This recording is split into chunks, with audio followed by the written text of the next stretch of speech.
Start చేద్దాం. ఒకసారి జాగ్రత్తగా వెళ్ళండి. Hello hello hello. ఓకే, ఈరోజు నుంచి మనం కాస్ట్ అకౌంటింగ్ స్టార్ట్ చేయబోతున్నాం. సో అందరూ నోట్స్ పెట్టుకున్నారు కదా, నోట్స్ ఓపెన్ చేయండి. ఫస్ట్ ఈరోజు నేర్చుకోబోయే టాపిక్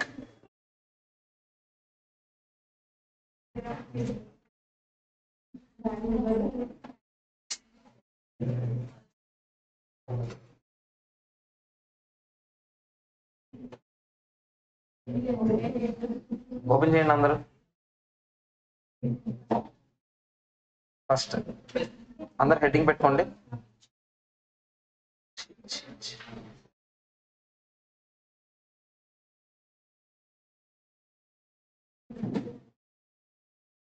కాస్ట్ షీట్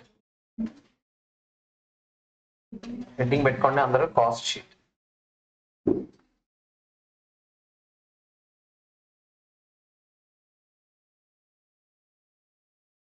పెట్టుకున్నారా? ఇప్పుడు మనం ఒక బేసిక్ ఎగ్జాంపుల్తో స్టార్ట్ చేద్దాం. దేవి runs a restaurant business.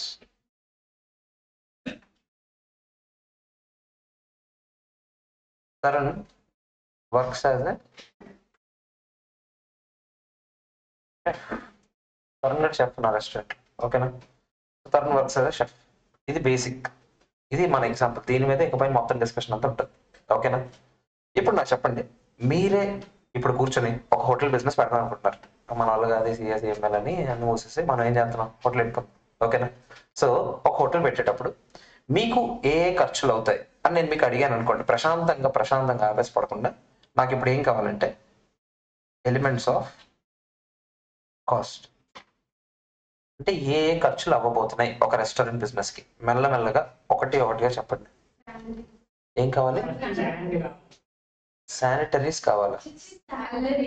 Salaries. Okay, salaries. First మీరు ఏం చెప్పారంటే ఎంప్లాయీ కాస్ట్ అవుద్ది అంటున్నారు, అంతేనా? జీతాలు ఎవరెవరికి ఇవ్వాలి? జీతాలు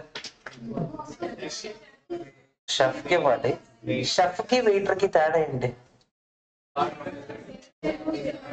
అంటే రెస్టారెంట్ లో తేడా నాకు తెలుసులే, షెఫ్ ఏం చేస్తాడు, వెయిటర్ ఏం చేస్తాడు. ఒక్క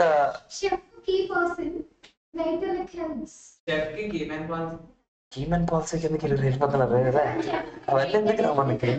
నేను ఒకటి అడుగుదాం అనుకున్నాను రా. యాక్చువల్ గా ఎంప్లాయీ కాస్ట్ లో రెండు రకాల ఎంప్లాయీలు ఉంటారు కదరా. డైరెక్ట్ లేబర్ ఉంటారు. అదిరా నేను అడుగుదాం అనుకుంటే ఏమో చెప్పేస్తారు హెట్రా. డైరెక్ట్ లేబర్ ఉన్నారు, ఇండైరెక్ట్ లేబర్ ఉన్నారు, అవునా?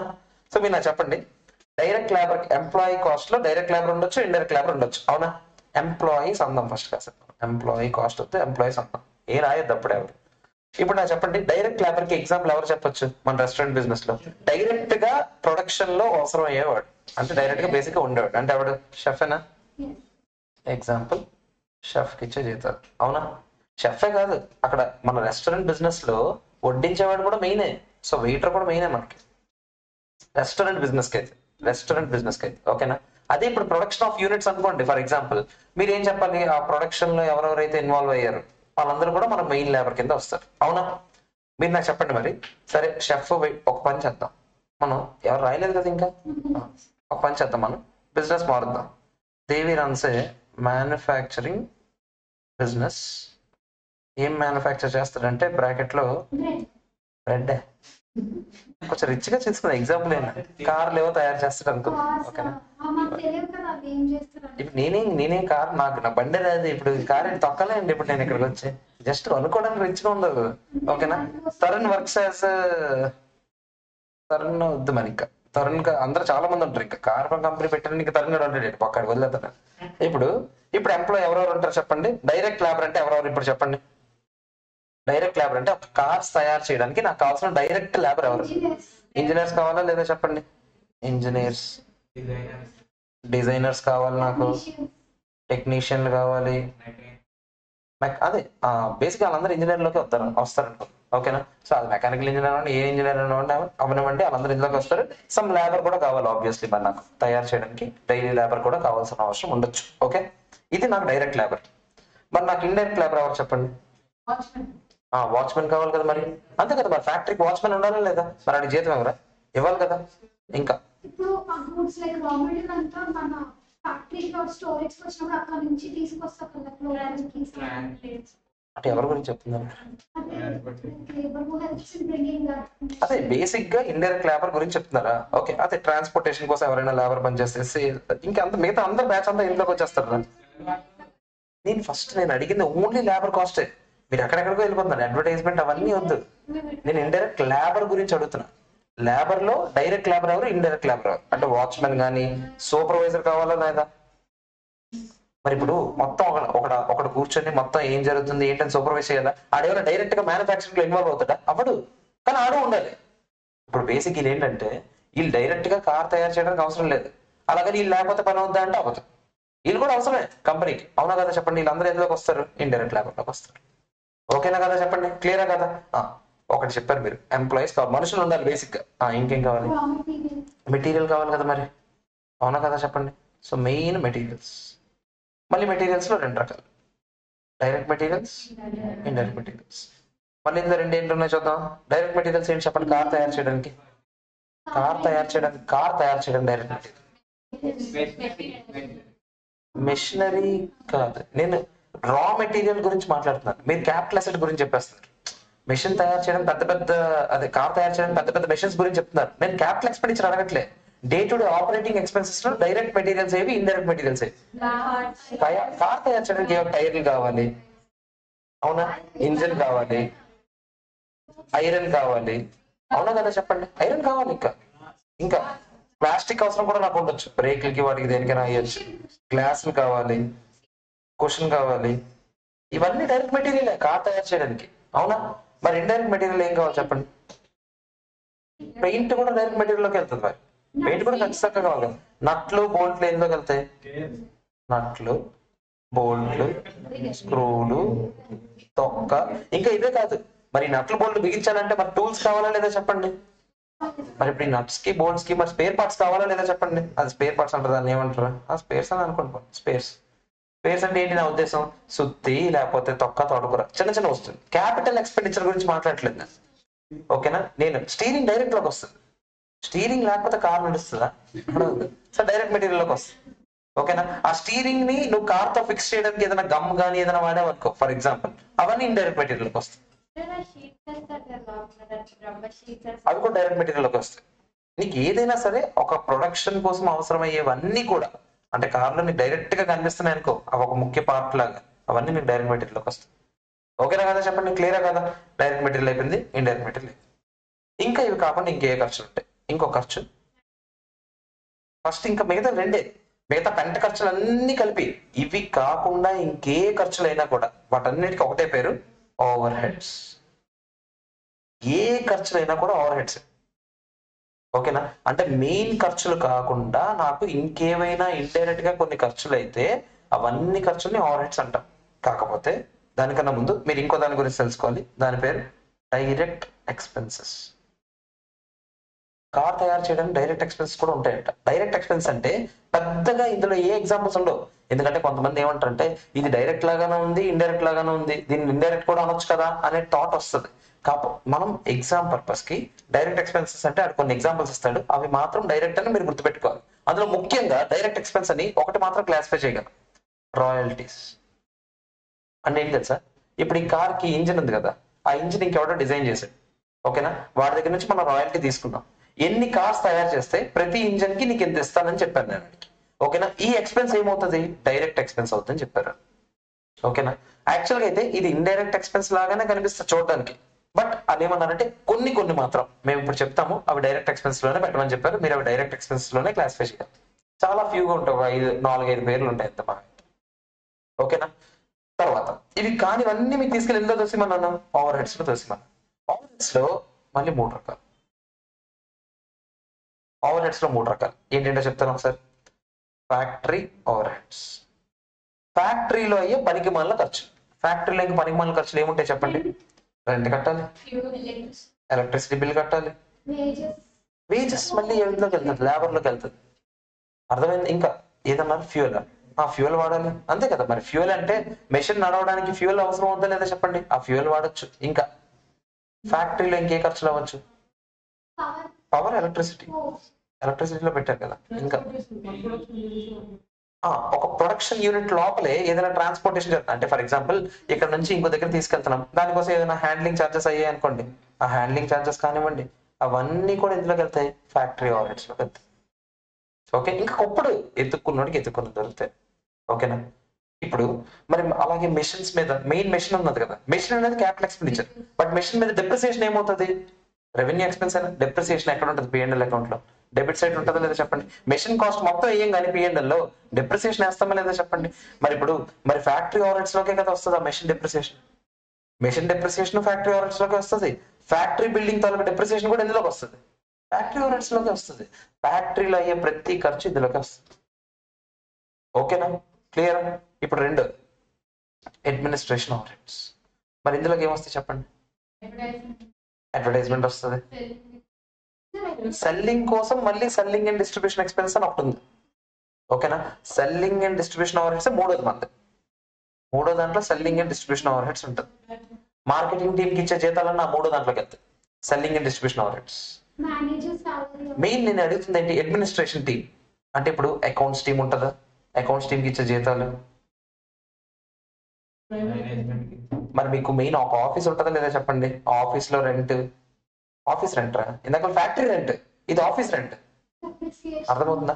ఆఫీస్ రెంట్, మళ్ళీ ఆఫీస్ బిల్డింగ్ డిప్రిసియేషన్, మళ్ళీ ఆఫీస్ ఎలక్ట్రిసిటీ, కొప్పడు మళ్ళీ ఏరుకున్నాడు మళ్ళీ ఏరుకున్నాడు వస్తాయి. స్టేషనరీ ఆఫీస్ లో కావాలన్నా అవన్నీ ఇందులోకి వస్తాయి, అడ్మినిస్ట్రేషన్ ఆర్డర్స్. మరి లాస్ట్ ఫైనల్ ఏముంది, సెల్లింగ్ అండ్ డిస్ట్రిబ్యూషన్. ఇది కంప్యూటర్స్ మీద డిప్రిసియేషన్, ఆఫీస్ లో వాడుతున్నారు అనుకోండి కంప్యూటర్, దాని మీద డిప్రిసియేషన్ ఎందులోకి వస్తుంది, అడ్మినిస్ట్రేషన్ ఆర్డర్స్ లో వస్తుంది. కంప్యూటర్ ఇవ్వకూడదు, కంప్యూటర్ మీద డిప్రిసియేషన్ అయ్యారు, ఎందుకంటే కంప్యూటర్స్ క్యాపిటల్ ఎక్స్పెండిచర్. నేను చెప్తుంది ఇక్కడ ఓన్లీ రెవెన్యూ ఎక్స్పెన్సెస్ గురించి మాత్రమే. ఓకేనా. ఇప్పుడు మీరు కావాలనుకుంటే అదే మీకు చెప్పారు కదా, ఫర్నిచర్ కానీ కంప్యూటర్స్ కానీ వాటి మీద డిప్రిసియేషన్ అన్ని ఇక్కడ వేసుకోవచ్చు. ఓకేనా. లాస్ట్ అండ్ ఫైనల్ ఏం మిగిలింది, సెల్లింగ్ అండ్ డిస్ట్రిబ్యూషన్. మరి ఇందులో ఏముంటాయి చెప్పండి. సేల్స్ మెన్ కి ఇచ్చే జీతాలు, వాళ్ళకి ఇచ్చే కమిషన్లు, తర్వాత మరి డిస్ట్రిబ్యూషన్ ఎక్స్పెన్స్ అన్నాను కదా, మరి కస్టమర్ దగ్గరికి రీచ్ అవ్వడానికి ట్రాన్స్పోర్టేషన్ అవన్నీ అవుతాయా, అవన్నీ ఇందులోకి వస్తాయి. అర్థమైందా లేదా చెప్పండి. మరి సేల్స్ ఆఫీస్ ఒకటి సెపరేట్ గా ఉందనుకోండి మీకు, సేల్స్ కి మాత్రమే. సార్ సేల్స్ కి సెపరేట్ గా ఆఫీస్ ఉంటుందా, ఉంటది. సేల్స్ కి సెపరేట్ గా ఆఫీస్ ఉంటుంది. ఓకేనా. సో సేల్స్ ఆఫీస్ లో మరి దానికి అయ్యే డిప్రిసియేషన్లు తొక్క తొడకలు అన్ని ఇందులోకి వస్తాయి లేదా చెప్పండి, అవన్నీ ఇందులోకి వస్తాయి. R&D ఎక్స్పెన్స్ అనేది పెద్ద ఎక్స్పెన్స్ అవుతుంది. R&D ఎక్స్పెన్స్ మీరు ఓవర్ హెడ్స్ లోనే తొయ్యొచ్చు, బట్ అది మీరు ఫ్యాక్టరీ ఓవర్ హెడ్స్ లో కదా సేల్స్ లో కలుగుతుంది. R&D అంటే ఏంటి, ప్రొడక్ట్ తయారు చేయడానికి. యాక్చువల్ గా నువ్వు R&D డైరెక్ట్ ఎక్స్పెన్స్ లో పెట్టొచ్చు ఇంకా, ఎందుకంటే నీకు ఒక ప్రొడక్ట్ తయారు చేయడానికి దానికోసం మీరు పెట్టిన R&D ఎక్స్పెన్సెస్ లో మళ్ళీ రకరకాలు ఉంటాయి. R&D టీమ్ లో ఇచ్చే జీతాలు ఉంటాయి, జీతాలు మళ్ళీ లేబర్ లోకి వెళ్తాయి, ఎంప్లాయీస్ లోకి.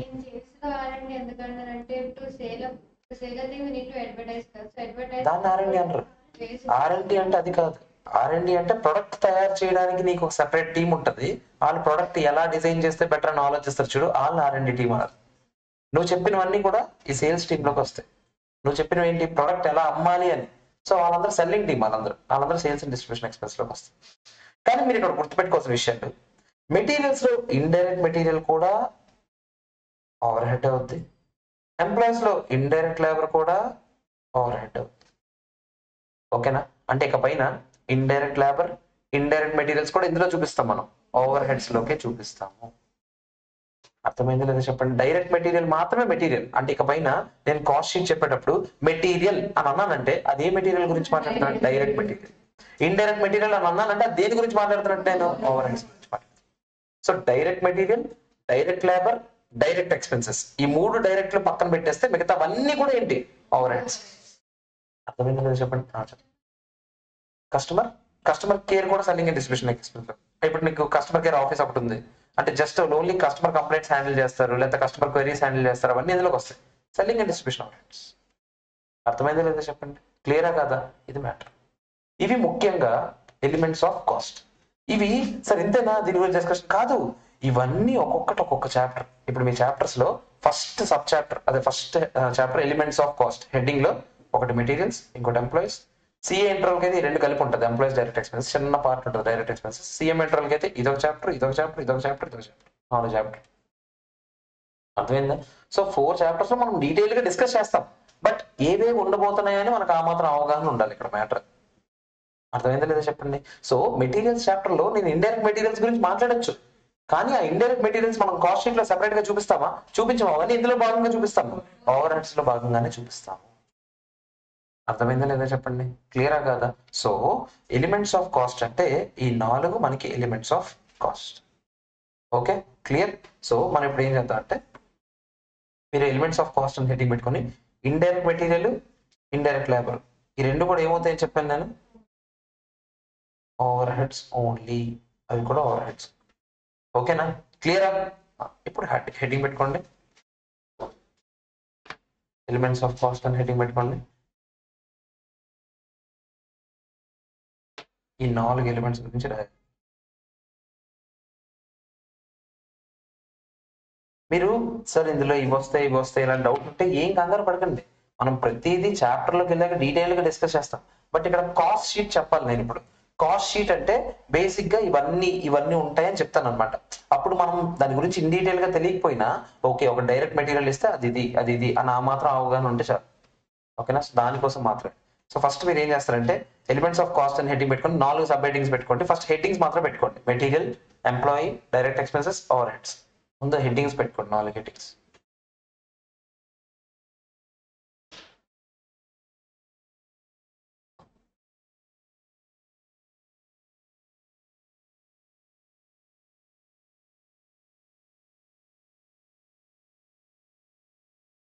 పైన రాసారా, Devi runs manufacturing business, car business గురించి మాత్రమే ఈ ఎగ్జాంపుల్స్ అండి.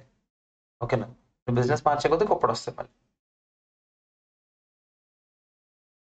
మెటీరియల్ హెడ్డింగ్ 4 రాసుకున్నారు కదా, ఇప్పుడు ఫస్ట్ మెటీరియల్స్ లో రాసుకోండి, డైరెక్ట్ మెటీరియల్, ఇండైరెక్ట్ మెటీరియల్. ఓ ఇది కనిపిస్తుంది, ఇది ఓకేనా. Direct material, indirect material heading పెట్టుకోండి. నేను ముందు ఎగ్జాంపుల్స్ రాయకండి, ముందు నేను కొంచెం చెప్తాను, ఆ తర్వాత అప్పుడు ఎగ్జాంపుల్స్ రాసుకోండి. చిన్న రాయండి క్లియర్గా. Direct material, indirect material heading పెట్టండి, అందులో చిన్న అక్షరాలతో రాసుకోండి. ఫస్ట్ నేను డైరెక్ట్ మెటీరియల్స్ అంటే ఏంటో చెప్తాను. These are the materials, these are the materials which are directly consumed in the process of production, which are directly consumed or used, which are directly consumed or used, which are directly consumed or used in the process of production అని చెప్పి examples రాసుకోండి.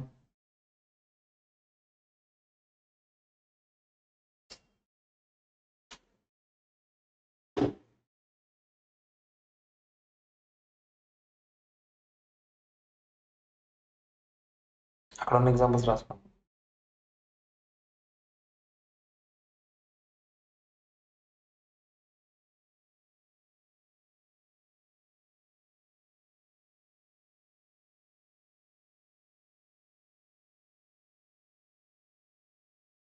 మీకు ఏమి గుర్తొచ్చినా అవి రాసుకుని తప్పేం లేదు. Direct గా మీరు అది కార్లో ప్రొడక్షన్ కి వాడగలిగేవి అయితేనే మీరు అది ఎందులో పెట్టాలి, డైరెక్ట్ మెటీరియల్స్ లో పెట్టాలి. మళ్ళీ చెప్తున్నా,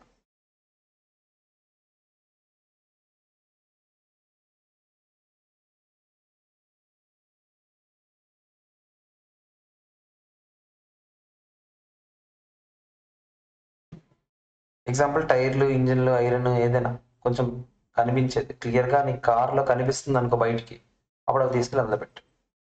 నెక్స్ట్ హెడ్డింగ్ రాసుకోండి, ఆ పక్కనే indirect materials.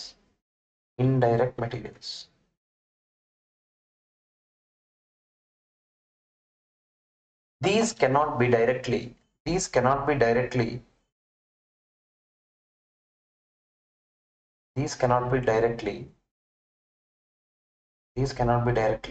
assigned assigned assigned to a particular cost object. These cannot be directly assigned to a particular cost object,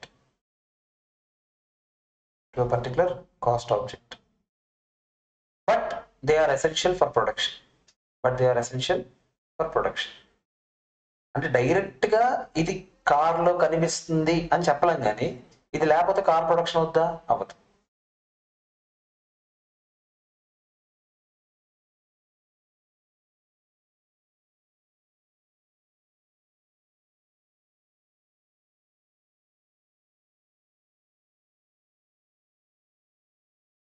ఓకేనా?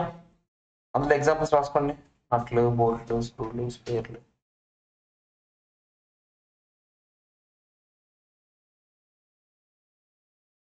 అని రాసి దానికి కొంచెం కింద ఇది ఒకేసారి రాద్దాం, ఇలా గీత పెట్టుకొని రాసుకుందాం. ముందు first just indirect materials examples వరకు రాయండి అంతే. ఓకే, తర్వాత నెక్స్ట్ హెడ్డింగ్ ఏంటి? ఎంప్లాయీస్. ఎంప్లాయీస్ లో మళ్ళీ డైరెక్ట్ లేబర్, ఇండైరెక్ట్ లేబర్. నేను మళ్ళీ sir direct labour, indirect labour exam definition చెప్పను, ఎందుకంటే సేమ్ ఇందాక చెప్పిన డెఫినేషనే, మెటీరియల్ బదులు లేబర్ పదం పెట్టాలి అంతే. అర్థమవుతుందా మీకు? మళ్ళీ మనం సెపరేట్ గా రాయాల్సిన అవసరం లేదు. ఇందాక మనం మెటీరియల్కి ఏమని చెప్పాము? డైరెక్ట్ మెటీరియల్ అంటే ఏం చెప్పాను నేను? డైరెక్ట్లీ కన్స్యూమ్డ్ అన్న. ఇక్కడ లేబర్ కి అయితే మీరు ఏం చెప్పాలి? These are the labour which are directly involved in the process of production. Directly involve అయిన వాళ్ళందరినీ ఏమంటాం మనం?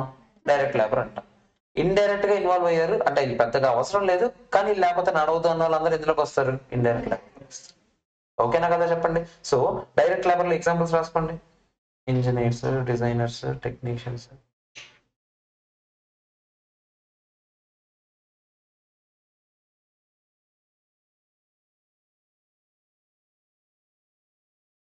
వాచ్మెన్ జీతాలు, సూపర్వైజర్ జీతాలు అన్ని ఇందులోకి వస్తాయి.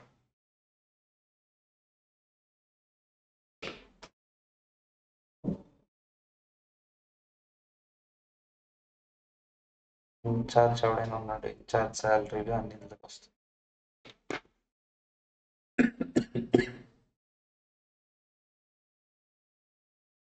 రాసారా?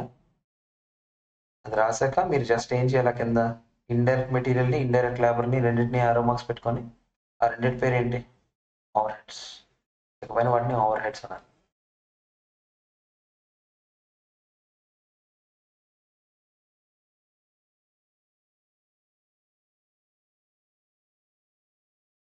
అది తగ్గిస్తే వస్తుంది కదా, ప్రాజెక్ట్ లో తగ్గిస్తే జూమ్ అవుట్ అవుద్ది కదరా.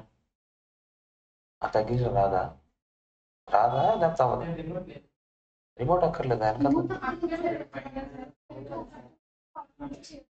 తెలుసు నాకు, అదే ఎవరు చేయలేదా అని అడుగుతున్నాను. సరే రాసారా? ఈ రెండు ఓవర్ హెడ్స్ అని రాసారా? నెక్స్ట్ ఏంటి? డైరెక్ట్ ఎక్స్పెన్సెస్ రాసుకోండి.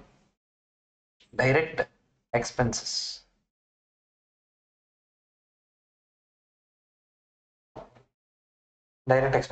దీనికి ఎగ్జాంపుల్స్ రాసుకోండి. Royalty, licence fees. రాయల్టీ కానీ, లైసెన్స్ ఫీజ్ కానీ, ఫ్రాంచైజ్ ఫీజ్ కానీ. ఇప్పుడు నేను ఎవరి దగ్గర నుంచి ఫ్రాంచైజ్ తీసుకొని నడుపుతున్నాను అనుకోండి, ఇప్పుడు నేను ఫ్రాంచైజ్ ఫీజ్ కట్టాలా లేదా చెప్పండి? ఆ ఫ్రాంచైజ్ ఫీజ్ కూడా ఎందులోకి వస్తుంది? ఇప్పుడు నేను కేఎఫ్సి అవుట్లెట్ తీసుకున్నాను రా, కేఎఫ్సి రన్ చేస్తున్నాను. ఇప్పుడు కేఎఫ్సి వాడికి నేను ఫ్రాంచైజ్ ఫీజ్ కట్టాలి. ఓకేనా? ఆ ఫ్రాంచైజ్ ఫీజ్ ఎందులోకి వస్తుంది? డైరెక్ట్ ఎక్స్పెన్స్ లోకి వస్తుంది. ఓకేనా? సో ఏం రాశారు? Royalty, licence fees, franchise fees అవన్నీ అందులోకి వస్తాయి ఎక్సెట్రా. మనం కేఎఫ్సి ప్రాక్టీస్ పెడితే వాళ్ళు మనకి కేఎఫ్సి రెసిపీ చెప్తారు కదా.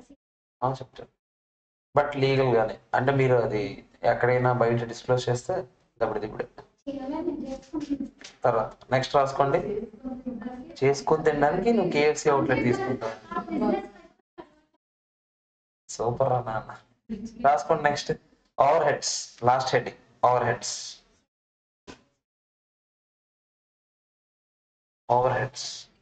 ఓవర్ హెడ్స్ కి కింద ముందు నేను చెప్తాను, ఒకటి రాసుకోండి. ఓవర్ హెడ్స్ కి డెఫినేషన్ చాలా ఇంపార్టెంట్ రా.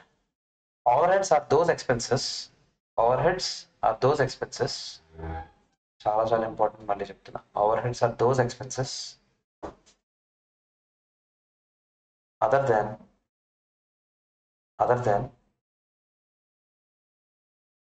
Direct material, direct labour, direct expense. Definition అదే definition. Other than direct material, direct labour and direct expense. ఇవి కానివన్నీ కూడా స్టార్స్ కూడా పెట్టా, వెరీ జీవితంలో మర్చిపోవాలి definition. Other than direct material, direct labour and direct expense. ఓకేనా? తర్వాత ఇప్పుడు ఓవర్ హెడ్స్ లో మళ్ళీ 3 రకాలు ఉన్నాయి, అవునా? సో 3 రాసుకోండి. అది అక్కడ రాయకండి. అదేం చేస్తారంటే సెపరేట్ గా ఓవర్ హెడ్స్ క్లాసిఫికేషన్ రెండు రకాలుగా చేస్తాను నేను. చూడండి ఒకసారి చూడండి. బై దేర్ నేచర్ దాన్ని క్లాసిఫై చేయొచ్చు. బై దేర్ నేచర్ క్లాసిఫై చేస్తేనే దాన్ని 3 పేర్లు చెప్పాను కదా, ఏవే చెప్పంటారా నేను?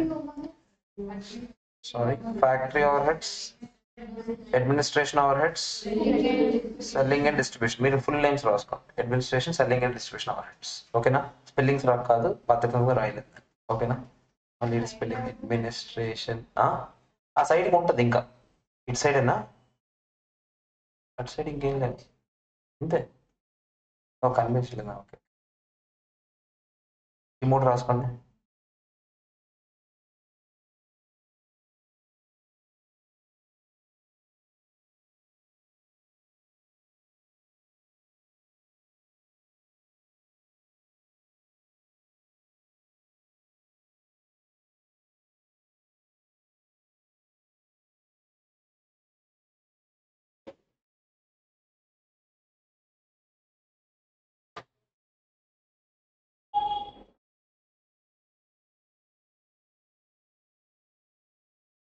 రాసారా? నెక్స్ట్ ఇట్ సైడ్ దీనికి ఎగ్జాంపుల్స్ ఉన్నాయి కదా, మళ్ళీ నేను ఇక్కడ పేస్ట్ చేసేస్తాను.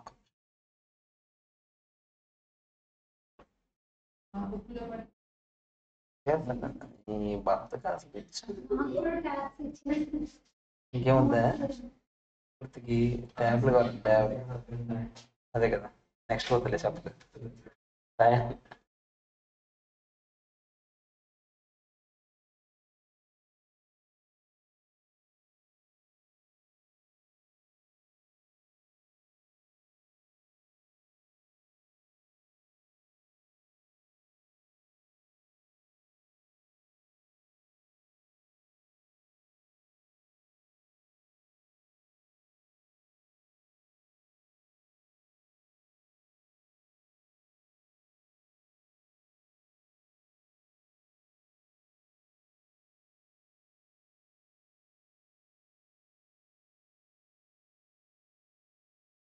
రాసారా?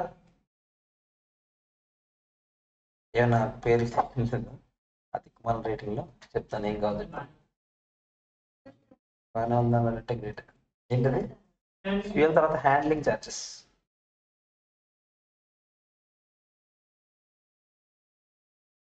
మంచిగా రాయగలరు కావాలంటే, కానీ నాకు నచ్చదు అలా రాయడం. మళ్ళీ లోగా ఫీల్ అయ్యేలా చేయడం నాకు ఇష్టం లేదు. ఎవడు రాసాడు అది? ఎవరైనా రాసాడు ఏంటి అక్కడ?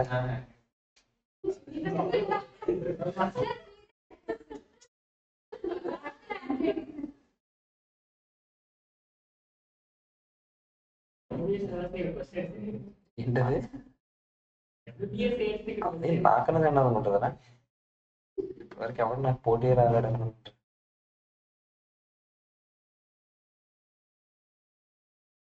రాసారా? రాసారా లేదరా?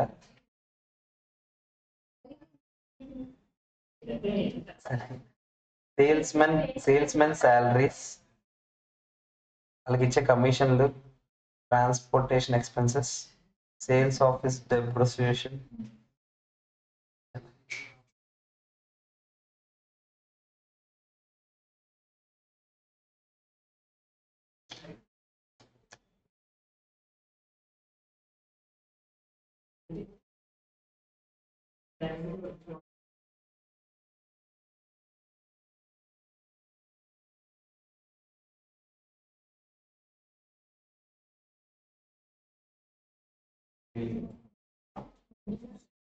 అయితే బిహేవియర్ మళ్ళీ 3 ఉన్నాయి.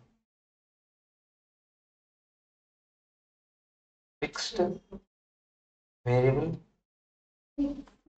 మిక్స్డ్ కాదు, అది సెమీ వేరియబుల్. అది పక్కన ఎల్ల పక్కన ఈ ఉంది, స్పెల్లింగ్ నేర్పించకండి నాకు ఎవరు. Semi variable.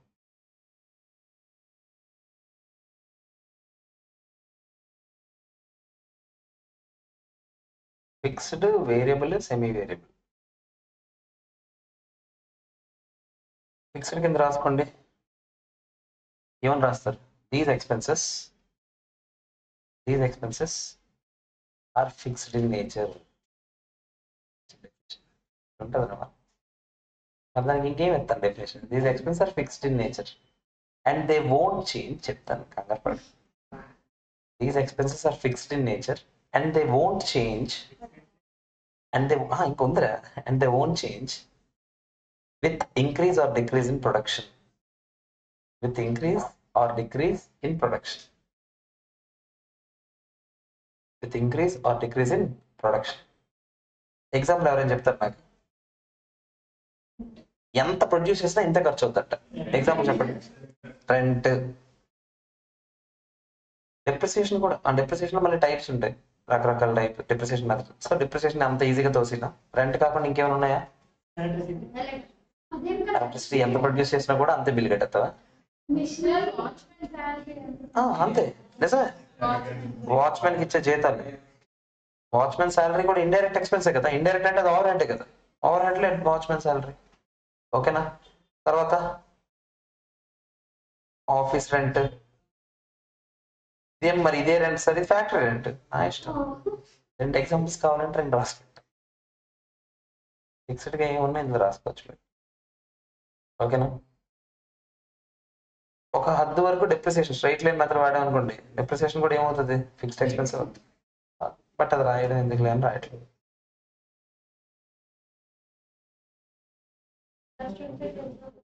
ఇది ఇన్ఫ్రాస్ట్రక్చర్ అంటే ఏంటి? ఖర్చు పెట్టింది ఇన్ఫ్రాస్ట్రక్చర్ కోసం.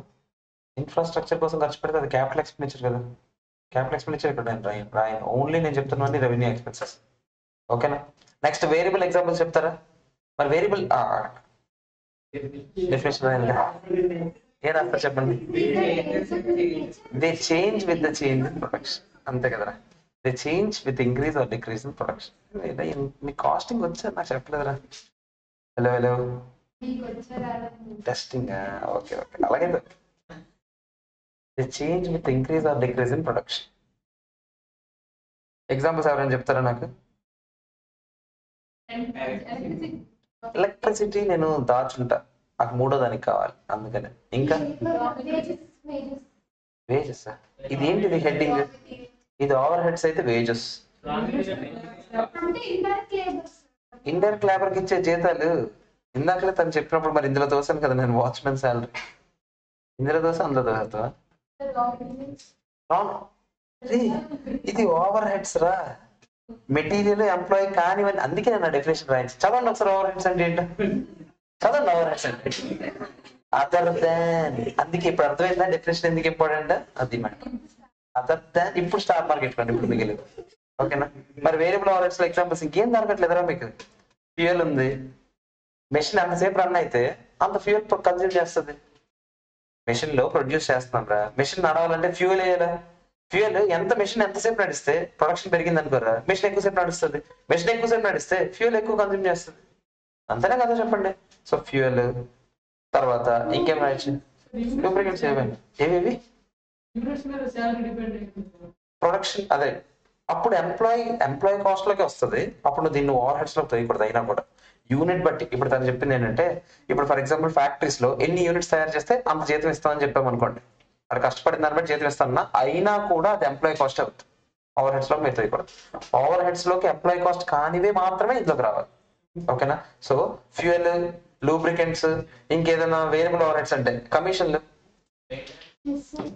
సేల్స్ మెన్ కి ఇచ్చే కమిషన్ ఉంటది కదా, ఆ కమిషన్ ఎంత సేల్ చేస్తే అందిస్తాం అన్నమాట. అవునా కదా చెప్పండి? అది కూడా సెల్లింగ్ అండ్ డిస్ట్రిబ్యూషన్ ఓవర్ హెడే కదా. తర్వాత ఇంకేమున్నాయరా? ఇంకేమైనా చెప్తున్నారా? ఏదో చెప్తున్నారు. ట్రాన్స్పోర్టేషన్ కూడా నేను వేసే. పెట్రోల్ కావాలా నీకు? ట్రాన్స్పోర్ట్ ఎక్స్పెన్సెస్ మనం రాసుకోండి. Transport expenses. ఇంకేమైనా ఉన్నాయా మీకు? ఏంటి ఏవి దొరికితే దాని నేచర్ చూడండి. ఇంక్రీజ్ అయితే ప్రొడక్షన్ పెరుగుతుంది, డిక్రీజ్ అయితే ప్రొడక్షన్ తగ్గుతుంది అనుకోండి, తీసుకెళ్ళేసేయండి. ఓకేనా? క్లియరా? లాస్ట్ అండ్ ఫైనల్ ఏంటి? Semi variable. మరి దీనికి ఎగ్జాంపుల్ ఎలక్ట్రిసిటీ. మీకు వెంటనే డౌట్ వచ్చేది, అదేంటి సార్ ఎలక్ట్రిసిటీ ఎందుకు డెఫినేషన్ అవసరం లేదు? ఎందుకు సార్ మరి ఎలక్ట్రిసిటీ సెమీ వేరియబుల్ లో తోసారు అంటే, జనరల్ గా ఎలక్ట్రిసిటీ ఫ్యాక్టరీస్ లో ఎలా ఉంటుందంటే, ఇంత ప్రొడక్షన్ వరకు ఇంత ఫిక్స్డ్ గా కట్టేయండి అని చెప్తారు. మీరు 1 యూనిట్ తయారు చేయండి, 10 యూనిట్లు తయారు చేయండి, 100 యూనిట్లు తయారు చేయండి. ఇంత కన్జంప్షన్ వరకు అంటే ఇంత ఎలక్ట్రిసిటీ యూనిట్స్ కన్జ్యూమ్ చేసే వరకు ఇంత ఫిక్స్డ్ గా కట్టేయండి.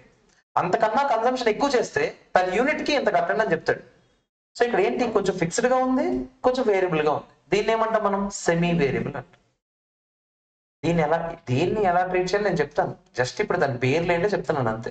అన్నిటితో మనం చాలా డిస్కషన్ చేస్తాం మనం ఒక్కొక్క చాప్టర్ లో. బట్ ఇక్కడ మనకు పేర్లు చెప్తున్నాను అంతే. ఓకేనా. సో సెమీ వేరియబుల్ రాస్తాం. Example electricity major. ఓకేనా. కావాలంటే ఎక్స్ప్లెనేషన్ కింద రాసుకోండి. Fixed consist of characteristics of both fixed as well as variable ఓవర్హెడ్స్.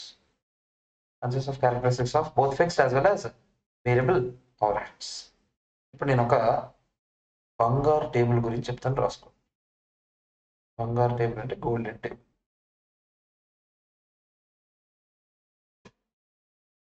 ఓకేనా. ఇది గోల్డెన్ టేబుల్, అస్సలు మర్చిపోకూడదు. ఫిక్స్డ్ కాస్ట్, వేరియబుల్ కాస్ట్, తర్వాత అప్పుడే రాయకండి, ఒక నిమిషం మొత్తం రాసాక రాయి.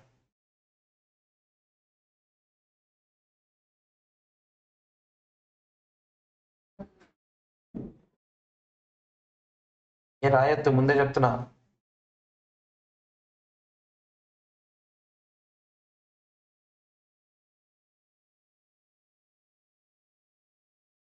ఒకసారి నాకు చెప్పండి, ఒకసారి వినండి. ఎప్పుడైనా ఫిక్స్డ్ కాస్ట్ అంటే మీనింగ్ బట్టి మీరు ఏం చెప్పారు? ఫిక్స్డ్ కాస్ట్ అంటే యూనిట్స్ పెరిగినా తగ్గినా మారుతుందా?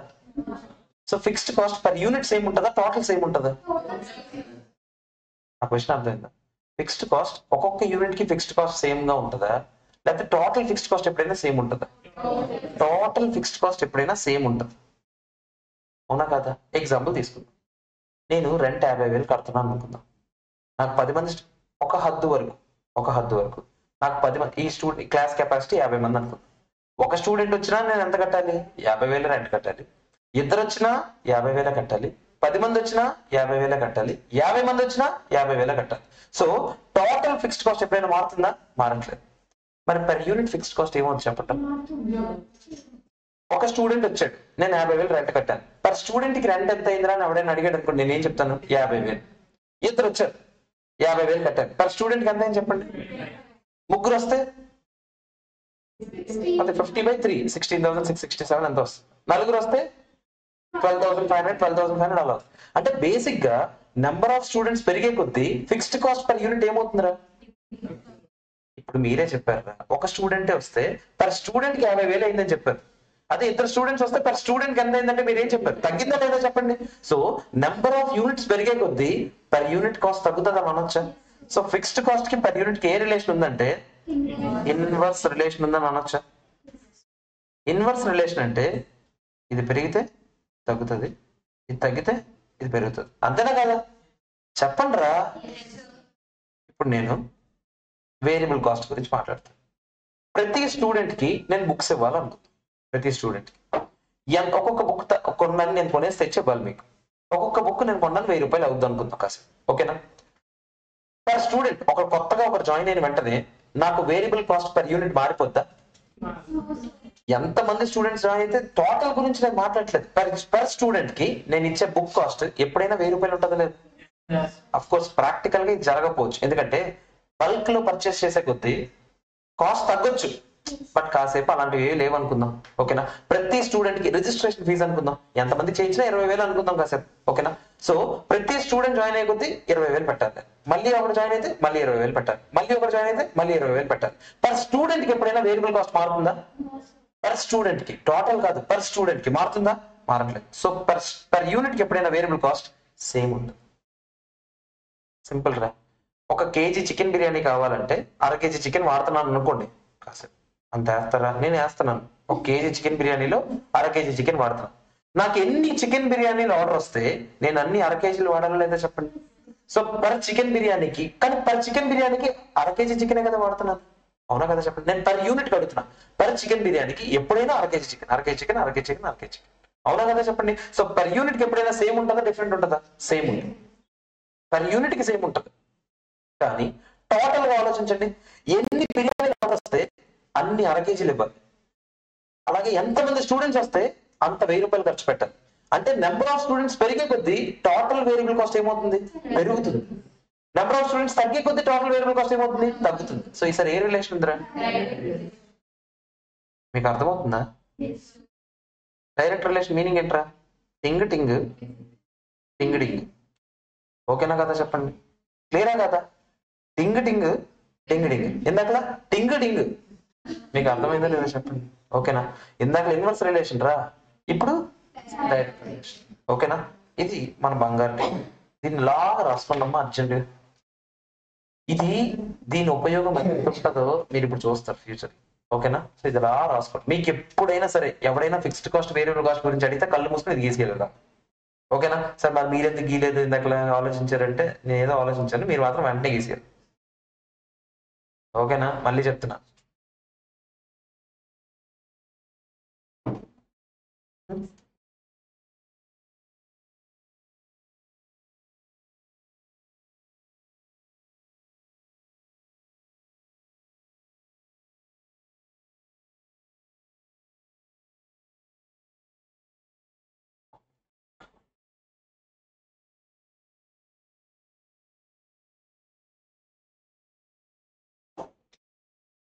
రాసారా లేదా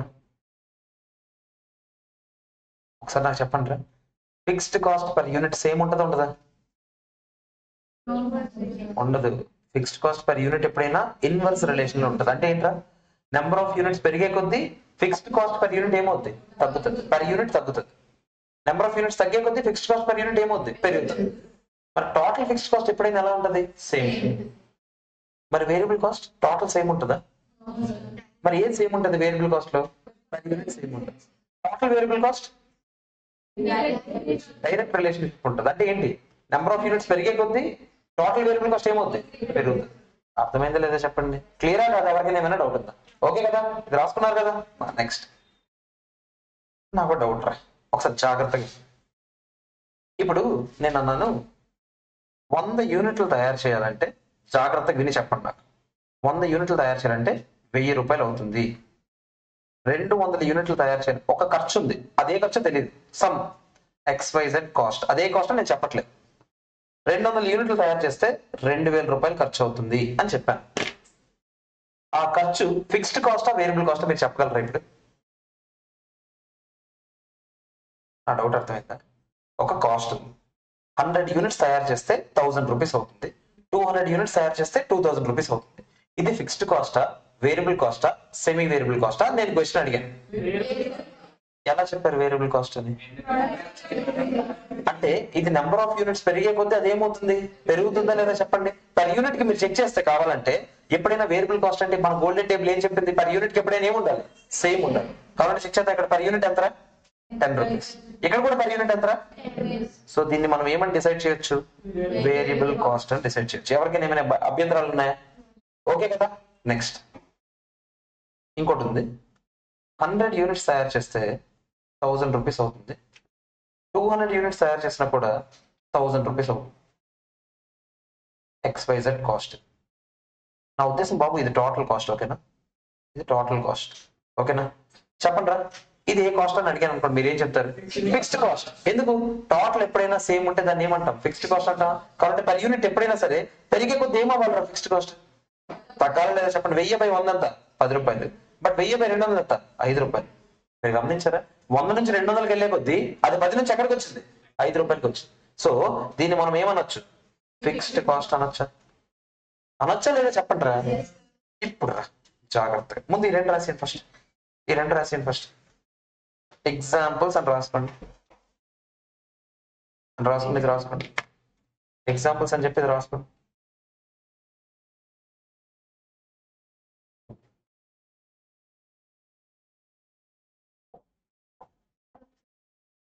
ఇది జూమ్ అవుట్ చేయాలి.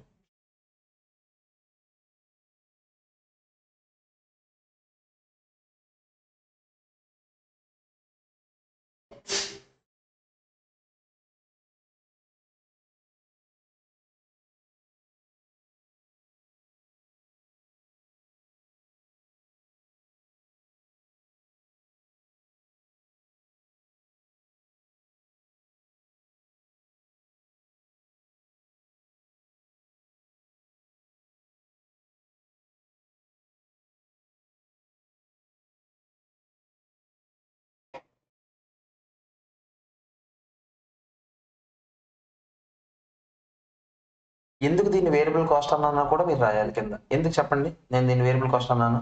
పర్ యూనిట్ ఎప్పుడు ఇది ఎలా ఉంది? సేమ్. టోటల్ ఎప్పుడు ఎలా ఉంది?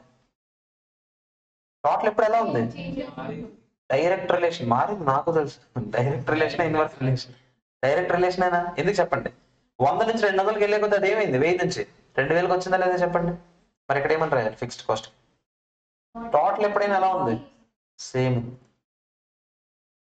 పర్ యూనిట్ ఎప్పుడైనా ఎలా ఉంది? డిఫరెంట్ అని ఉంటుంది. Inverse relation. ఓకేనా? అవి పాము చూడరు అన్ని వెళ్తాను. Inverse relation.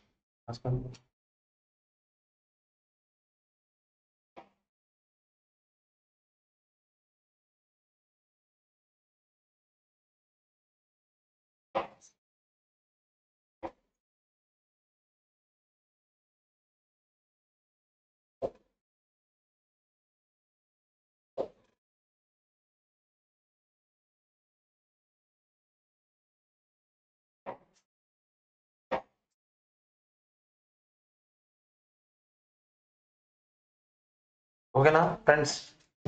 క్లియరా కదా చెప్పండి. ఓకే, నెక్స్ట్ ఇది రాసుకున్నారు కదా. నెక్స్ట్ ఇప్పుడు నాకు నెక్స్ట్ డౌట్ రా. సరే, నా నెక్స్ట్ క్వశ్చన్ రా. 100 యూనిట్లకి 1000 రూపాయలు అయింది. 200 యూనిట్లకి 1500 అయింది. XYZ అనే కాస్ట్ టోటల్ కాస్ట్. ఇప్పుడు చెప్పండి ఇదే కాస్ట్. ఎందుకు చెప్పండి అంటే మీరు ఏం అంటే మిగతా నేను అందుకోవాలి. ఏదో చెప్పండి రా. సెమీ వేరియబుల్ చెప్పండి రా, దాంట్లో భయమే ఉందిరా. ఎలా చెప్పాను సెమీ వేరియబుల్ అని? ఎందుకంటే పర్ యూనిట్కి ఎంత చూడండి, ఇక్కడ 10 రూపాయలు. ఇక్కడ పర్ యూనిట్కి ఎంత అయింది చెప్పండి. పర్ యూనిట్ సేమ్ లేదు, టోటల్ సేమ్ లేదు. అప్పుడు దీని పేరేంటి? Semi variable cost. నాకు డౌట్ రా. 7 ఇప్పుడు మీకు ఫస్ట్ నేను డౌట్ కూడా, నేను ఇప్పుడు 300 యూనిట్లకి ఎంత అవుతుందా అని అడిగాను అనుకోండి, మీరు సింపుల్ చెప్పేస్తారు. ఎంత చెప్పండి? 100 యూనిట్లకి 1000 రూపాయలు అయిందిరా, 200 యూనిట్లకి 1500 అయిందిరా, 300 యూనిట్లకి ఎంత అవుతుందని అడిగాను, 2000 సింపుల్ చెప్పేస్తారు. ఎందుకు అని అడిగి 100 గ్యాప్, అక్కడ 500 గ్యాప్ అయితే సరిపోద్ది కాబట్టి. అదే కదా మీ లాజిక్, అవునా కదా చెప్పండి రా. 467 యూనిట్లకి ఎంత అవుతుందని అడిగాను. 467 యూనిట్లకి ఎంత అవుతుందని అడిగాను రా. ఎంత అవుతుందో చెప్పండి అంటున్నా. నా డౌట్ అర్థమైందా? 100 200 ఇలా ఉంది కాబట్టి 300కి ఎంత అని వేస్తాం మనం. మరి 467 యూనిట్లకి ఎంత? వెరీ గుడ్, అది నాకు నచ్చింది. కాన్ఫిడెన్స్ ఏదైతే ఉందో మనకు తెలియకపోయినా క్యాలిక్యులేటర్ తీయాలని. 2000 ఒకట ఆన్సర్ వచ్చింది. 2835. ఇంకేమైనా ఆన్సర్లు ఉన్నాయా? 3130, 113 అంతేనా? ఇంకా వస్తాయి, ఇంకా ట్రై చేయండి, ఒప్పుడు వస్తాయి, భలే ఉంటుంది. ఇంకేమైనా ఉన్నాయి ఆన్సర్లు? చెప్పండి, ఇంకేమైనా ఉన్నాయి ఆన్సర్లు? 3 ఇదే ఫైనల్ అంటారు. 3113 రెండో దగ్గర 2 minutes. Okay, take your time. మనకి క్లాస్ చెప్పలేను, టైం.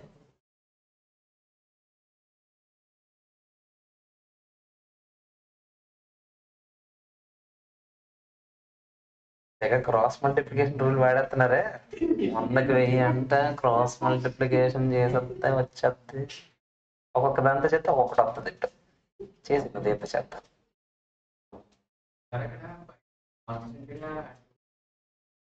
నాకు తెలియదు, నేను ఆ ఎగ్జాంపుల్ ఆ రెండింటికి చూస్తే అలా వచ్చింది. ఏమన్నాయి ఆన్సర్ ఫ్రెండ్స్?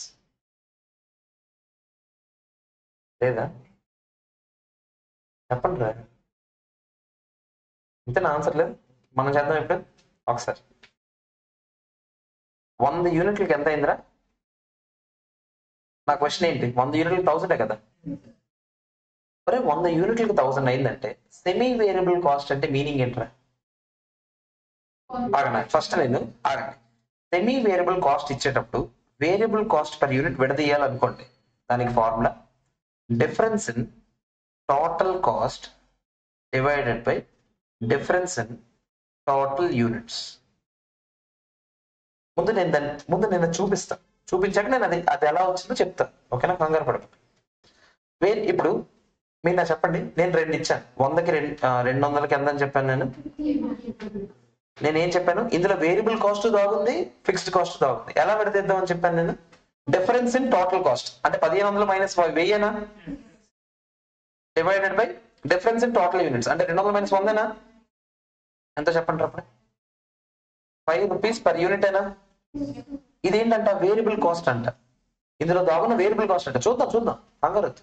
మరి ఫిక్స్డ్ కాస్ట్ ఎంత దాగుందో చూద్దాం. మీరు నా చెప్పండి, 100 యూనిట్లలో 1000 రూపాయలు ఖర్చు అయింది, విచ్ ఇంప్లైస్ 100 యూనిట్లకి 1000 రూపాయలు ఎలా ఖర్చు అయింది, 100 యూనిట్లు ఇంటూ 5 రూపాయలు వేరియబుల్ కాస్ట్ అవుతుంది, మీరే కదా చెప్పారు. ప్లస్ ఫిక్స్డ్ కాస్ట్ ఎంత ఉందో మనకు తెలియదు, ఈజ్ ఈక్వల్ టు మొత్తం కలిపి అంత 1000 రూపాయలేనా. అవునా కదా, మొత్తం కలిపి 1000 రూపాయలు అయిందిరా. ఆ 1000 బ్రేకప్ ఇచ్చాను, 100 యూనిట్లకి 5 రూపాయలు అయింది, ప్లస్ 1000 రూపాయలు ఈజ్ ఈక్వల్ అంత, plus fixed cost is equal 1000 రూపాయలు. ఇప్పుడు ఫిక్స్డ్ కాస్ట్ ఈజ్ ఈక్వల్ ఏమవుతుంది, 500 అవుతా. మనకి వేరియబుల్ కాస్ట్ పర్ యూనిట్ వచ్చింది, ఫిక్స్డ్ కాస్ట్ వచ్చింది. చెక్ చేద్దాం అన్నిట్లో వేసి, వచ్చింది అనుకోండి, సాటిస్ఫై అయింది అనుకోండి, నేను చేసింది కరెక్టే కదా. ప్లస్ నేను డెరైవ్ కూడా చేసి చూపిస్తాను, ఒక్క నిమిషం. నేను ఏం చెప్పాను, 100 యూనిట్లకి 1000 రూపాయలు అయింది కదా, 200 యూనిట్లకి ఎంత అని చెప్పాను నేను. చెక్ చేద్దామా కావాలంటే, 200 యూనిట్లకి టోటల్ కాస్ట్ ఎలా లెక్కటాలి, 200 ఇంటూ 5 ప్లస్ ఫిక్స్డ్ కాస్ట్ ప్రతి దగ్గర సేమే ఉంటుందా లేదా, ప్లస్ 500. చెక్ చేయండి, 1500 వచ్చిందా అలాగే చెప్పండి. కావాలంటే 300 యూనిట్లకి చెక్ చేద్దాం. 300 యూనిట్లకి ఎంత రావాలి మీ లెక్క ప్రకారం, 2000 కదా. చెక్ చేద్దాం, 300 ఇంటూ 5 ప్లస్ 500, 2000 సరిపోయిందా లేదా. ఈ లెక్క ప్రకారం నేనేమి ఇచ్చాను, 467 యూనిట్స్కి ఇచ్చాను.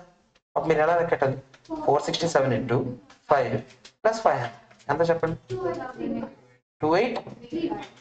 అదే ఆన్సర్ అని చెప్పండి, పర్ఫెక్ట్ అలా చెప్పారు రే. అవునా, 2835. అర్థమైందా లేదా చెప్పండి, క్లియరా కాదా.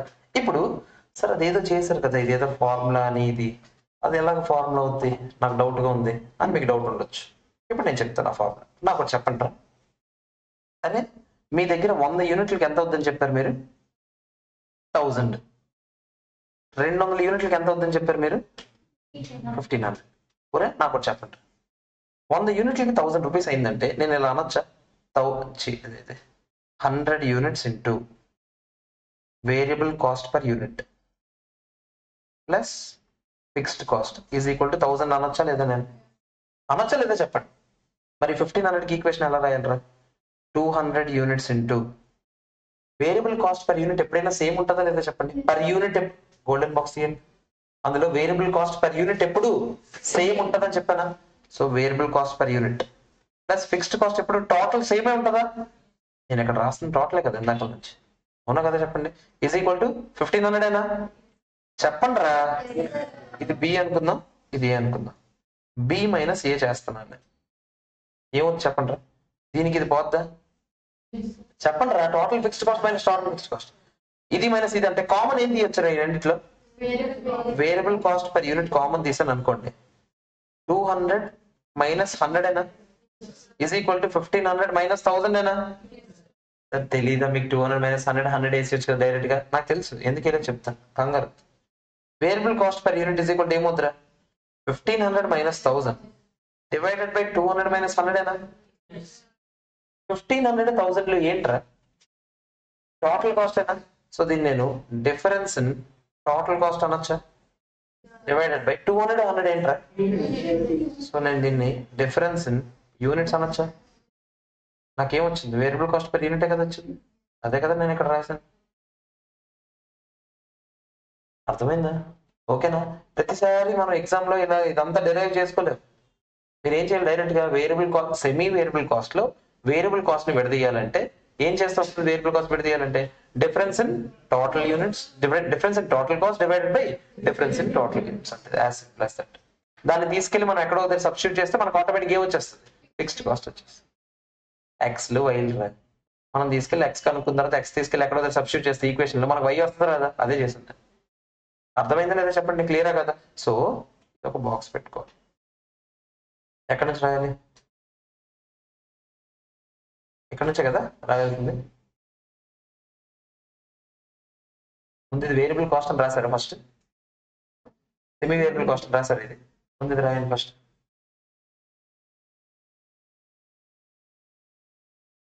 ఇక్కడ రీజన్ రాయినా ఎందుకు చెప్పండి reason. Total not same per unit not same. అప్పుడు ఇది ఏంటి సెమీ వేరియబుల్ కాస్ట్ అవుతుంది.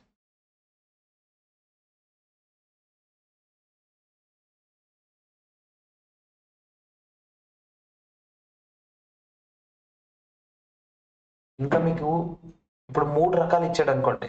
ఇప్పుడు 100కి ఎంత 200కి ఎంత అన్నాడు. మామూలుగా అయితే లెక్క ప్రకారం ఏమవ్వాలి 300కి ఎంత అవ్వాలి 2000 అవ్వాలి. ఆడ ఏదో 300 1800 ఇచ్చాడు. అప్పుడు ఏం చేస్తాం. అప్పుడు ఏం చేయలేం మనం ఏమీ చేయలేం. అప్పుడు లోపల ఏం జరిగిందో ఆడు చెప్తే తప్ప మనం ఏం చేయలేం. అర్థమైందా. ఇవి 2 ఇచ్చినప్పుడు మాత్రమే చేయగలము. 2 మాత్రమే ఇస్తేనే చేయగలిగే ఫార్ములా. మళ్ళీ చెప్తున్నాను 3 ఇచ్చి 3టికి రిలేషన్ కనుక మనకి ఇలా మ్యాచ్ అవ్వట్లేదు అనుకోండి అప్పుడు మనం చేయలేము. వాడు చెప్తే తప్ప అక్కడ ఏం జరిగిందో. అర్థమైందా. ఇది రాసారా ఫస్ట్. ఇప్పుడు దానికి ఇది రాసుకోండి ఎగ్జామ్ అదే ఫస్ట్ ఇదే మొత్తం సాల్వ్ చేసుకొని రాసుకోండి. డెరివేషన్ కింద రాసుకోండి. కాస్టింగ్ లో తొక్క డెరివేషన్ అంటే ఏముండదు. సమ్ములను ఉన్నది మొత్తం రాసుకుంటే డెరివేషన్ రాయండి. రాయరా రాస్తారా రాస్తారు. రాల్సేది తీసేస్తే బతకం పోతుంది కదా. కాస్టింగ్ క్లాస్ బతకం ఉందండి చెయ్యి.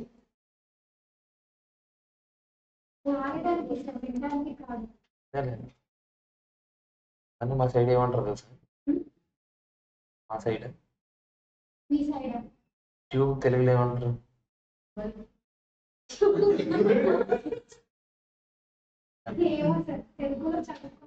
అమ్మాయి చెప్పింది కదా అదే బలుపు అంటారు. బలుపు అంటారు.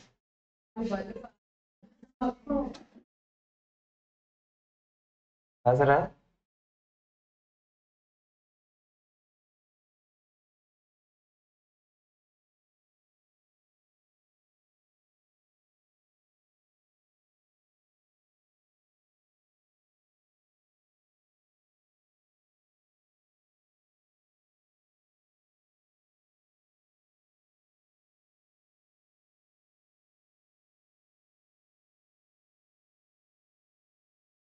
రేపు మళ్ళీ కాస్ట్ రేపు సండేనా.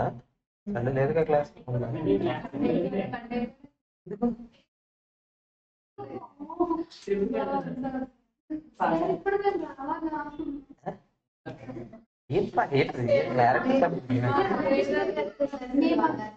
ముందు బ్యాచ్ వాళ్ళు ట్రిప్ కి వెళ్తున్నారు. Okay Sunday Monday holiday. Okay ఇక్కడ వాళ్ళకి ఉంటారు కాబట్టి మీకు లేదా బాబు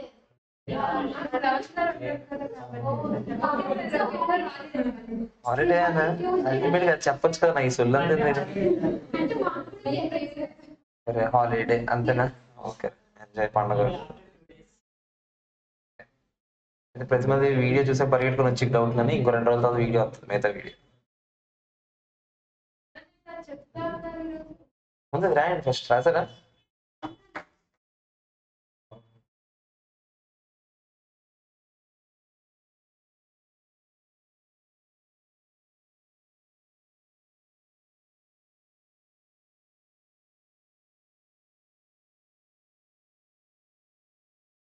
వస్తున్నారు ట్రిప్కి మిగతా ఫ్యాకల్టీ.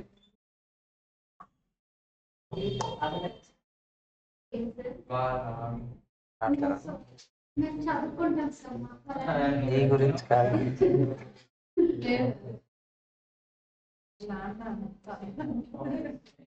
రాసారా. ఇవి రాసుకోండి ఫాస్ట్గా. ఫాస్ట్ రాయండి రా. లాస్ట్ ఫోటో లేకపోతే ఫోటోస్ తీసుకోండి తర్వాత రాసుకోండి. ఫోటో అయినా తీసుకోండి. ఏదో సాంగ్ రాసిన ఫాస్ట్కి వెళ్ళి రాయలేరని చెప్తున్నారు కదా నీ రైటింగ్ బట్టి.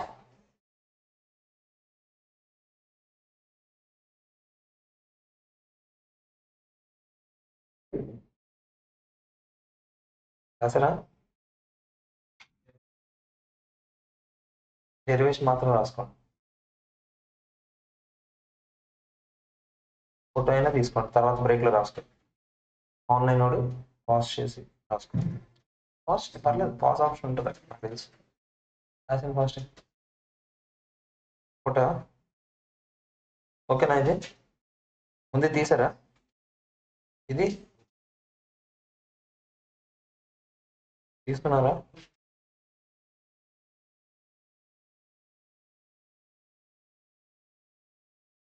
ఓకేనా? Okay friends, bye, have a nice day, bye bye, enjoy.